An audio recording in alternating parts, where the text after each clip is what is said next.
সেটা আমরা 10 থেকে 15 জনের একটা প্রাথমিক তালিকা দিয়েছি। সেই তালিকাটি এখন আমরা প্রকাশ করব না, যেহেতু এটা একটা প্রাথমিক। সেটা আমরা আরো চূড়ান্ত করে দ্রুত সময়ের মধ্যে, সেটা প্রায় 24 ঘন্টার মধ্যেই সেই তালিকা সহ আপনারা সরকারের অন্তর্বর্তীকালীন সরকারের ঘোষণাটি দেশবাসী পেয়ে যাবে। অবগত হয়েছে সমন্বয়বৃন্দ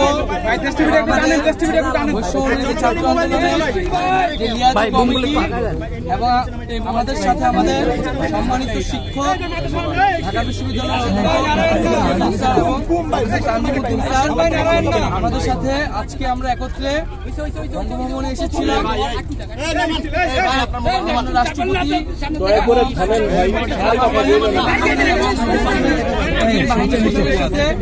আমাদের দীর্ঘ সময় বর্তমান পরিস্থিতি এবং অন্তর্বর্তীকালীন সরকার নিয়ে আলোচনা হয়েছে, আমাদের আলোচনা হয়েছে এবং ছাত্র নাগরিক অভ্যুত্থানকারীদের পক্ষ থেকে যেই সরকার প্রস্তাব করা হবে সেই প্রস্তাবিত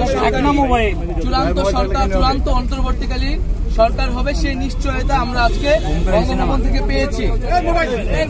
আমরা প্রাথমিকভাবে আমাদের অন্তর্বর্তীকালীন সরকারের জন্য সরকারের প্রধান উপদেষ্টা হিসেবে সর্বজন গ্রহণযোগ্য নোবেল পুরস্কার বিজয়ী আন্তর্জাতিক খ্যাতিসম্পন্ন ব্যক্তিত্ব ডক্টর মোহাম্মদ ইউনূসের নাম প্রস্তাব করেছিলাম এবং আজকে মহামান্য রাষ্ট্রপতিও সম্মতি দিয়েছেন ডক্টর মোহাম্মদ ইউনূসকে প্রধান করে অন্তর্বর্তীকালীন সরকার দ্রুত সময়ের মধ্যে গঠন করা হবে এবং আমরা এই অন্তর্বর্তীকালীন সরকারের একটি তালিকা, প্রাথমিক তালিকা দিয়ে এসেছি, যেখানে নাগরিক সমাজ সহ প্রতিনিধিত্ব রয়েছে এবং খুবই দ্রুত সময়ের মধ্যে আমরা এই তালিকাটি নিয়ে বিভিন্ন রাজনৈতিক পক্ষের সাথে আলোচনার মাধ্যমে এটি চূড়ান্ত করা হবে এবং খুবই দ্রুত সময়ের মধ্যে অন্তর্বর্তীকালীন সরকার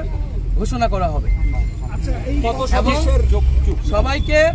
সবার প্রতি আহ্বান থাকবে, আজকে বাহিনী প্রধান এবং রাষ্ট্রপতির সাথে আমাদের দেশের বর্তমান পরিস্থিতি নিয়ে আলোচনা হয়েছে।